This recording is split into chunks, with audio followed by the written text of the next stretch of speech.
सोनीपत नगर निगम चुनाव के मतदान की तारीखों के नजदीक आते आते भारतीय जनता पार्टी और कांग्रेस ने अपने प्रचार में तेजी लाते हुए बड़े नेताओं को मैदान में उतार दिया है। आज इसी कड़ी में कांग्रेस के रोहतक लोकसभा के सांसद दीपेंद्र हुड्डा ने मेयर प्रत्याशी कमल दीवान और प्रत्याशी दीपमाला के पक्ष में जमकर सरकार पर निशाना साधा और एक वोट कांग्रेस के पक्ष में करने के लिए अपील की। देखिए सोनीपत से सारिका की रिपोर्ट। तो पब्लिक ही उसको मानती है कि भाई ये प्रचार है।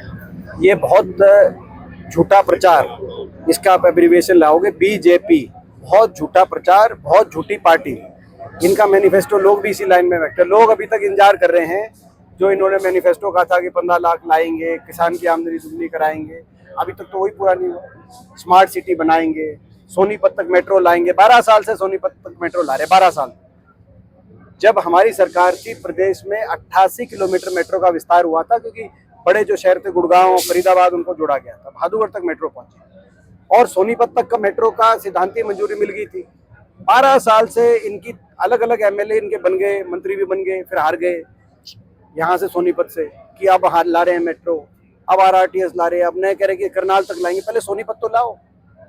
ये नियत इनकी काम करने की नहीं है, विकास की नहीं है, ये साबित हो चुका है। सबका साथ सबका विकास की बात करते हैं। अगर करना है तो डबल इंजन से कर लो, ट्रिपल इंजन से। तो ये ट्रिपल इंजन विकास के नहीं है, ये ट्रिपल इंजन भ्रष्टाचार के लिए, जनता का पैसा लूटने के लिए 3 इंजन से लूटेंगे। ये ट्रिपल इंजन भ्रष्टाचार के इंजन लगवाना चाहते हैं, ये सब जानते हैं। आज सोनीपत की जनता, हमें विश्वास है, जिस तरीके से आपने देखा जिस तरह जनता का आशीर्वाद मिल रहा है, हमें पूरा विश्वास है। हमारे मेयर के प्रत्याशी हमारे भाई कमल दीवान जी बड़ी बहुमत से जीतेंगे और ऐसे ही हमारे सभी वार्ड्स के अंदर, अधिकतर वार्ड में कांग्रेस के हमारे पार्षद जीत रहे हैं और हर वार्ड में बहुत अच्छा प्रदर्शन कांग्रेस का रहेगा, ऐसा मैं विश्वास। हमारे लगभग हमने मना लिया है, 1-2 जो अभी हैं उनसे हमारी बातचीत चल रही है। 100% कांग्रेस के सारी परिवार एकजुटता से हम लोग लड़ेंगे, ऐसा हमारा। और आप देखो बीजेपी ने जिस तरह टिकट वितरण किया है, उसमें आपको समझ में आ गया बीजेपी क्या सोच है। महिलाओं को हमसे कम टिकट, हमने महिलाओं को ज्यादा टिकट दिए, बात महिला की करते हैं। महिला पे आक्रामक है, क्योंकि महिला आरक्षण तो पारित करा दिया था हमने लोकसभा में 2023 में, लेकिन उसके बाद उसको लागू कराने की बजाय ये परिसीमन में घोल के ले आए। और परिसीमन और महिला आरक्षण का कोई नहीं है, पर महिला आरक्षण तो आज लागू करो। हमारी मांग है कि 1/3 लागू किया जाए हर विधानसभा चुनाव से। इसी विधानसभा चुनाव में कर देते हैं, नहीं तो अगले से पहले कर दो, पंजाब में कर दो। पंजाब और यूपी में चुनाव है, उससे पहले कर दो 1/3। हमारी मांग है, लेकिन ये करेंगे नहीं, क्योंकि भाजपा की नीयत महिला को आरक्षण देने की नहीं है। ये तो केवल महिलाओं को इस बात को कहकर गुमराह करने का प्रयास कर रहे हैं। बीजेपी के तमाम मंत्री और नेता, मुद्दा ही बीजेपी के इस तरह के नेता हैं और उनका भ्रष्टाचार है।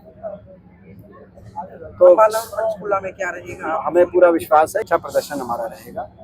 और मैं नॉमिनेशंस पे भी गया था, वहाँ पे नामांकन में जब यूपीए के समय कच्चे तेल का भाव अंतर्राष्ट्रीय बाजार में $140 प्रति बैरल था, डीजल 40 रुपए, पेट्रोल 60 रुपए और गैस का सिलेंडर 400 रुपए था। आज जब 100 से ऊपर पहुंचा है तो अर्थव्यवस्था कितनी खोखली हो गई कि आज 100 से ऊपर कच्चे तेल का भाव पहुंचा अंतर्राष्ट्रीय बाजार में। तो आप देखो 1000 रुपये पहुंच गया सिलेंडर। आप देखो पेट्रोल डीजल का क्या भाव 100 के आसपास पहुंच गए। आप देखो रुपया लुढ़क के, उस समय रुपया 50 पे था डॉलर पे, आज रुपया लुढ़क के 100 के आसपास पहुंच गया। तो आज इस बात से साबित हो गया है कि अर्थव्यवस्था खोखली हो चुकी है। ये पिछले 12 साल में कम था कच्चे तेल का भाव अंतर्राष्ट्रीय बाजार में। बड़ी तेल की कंपनियां फायदा कमा रही थी। कौन सी तेल की कंपनियां हैं वो भी आपको पता है। लगाम लगाने की बात कही गई है, लोगों को स्वच्छ पीने का पानी जो देने का उसका वादा किया गया है। जो सीवर सुविधा जो पूरे सोनीपत में चरमराई हुई है, जो पहले तो बारिश में होती थी, आजकल तो बिना बारिश के भी जो है सीवर ओवरफ्लो कर रहे हैं। डबल स्टोरी एक कॉलोनी है सोनीपत के अंदर, जहाँ पे पुरानी लाइन के ऊपर जो है नई जो है ये सीवर की लाइन डाल दी गई है, जबकि जो टेक्निकली जो होता है 8 फुट से नीचे जो है सीवर की लाइन होनी चाहिए, इन्होंने 4 फुट पे डाल दी। और बहुत बड़ा आर्टिकल दैनिक भास्कर और दैनिक जागरण में छपा था कि जो सीवर का लेवल ऊपर हो गया तो लोगों का जो पानी की निकासी बंद हो गई है।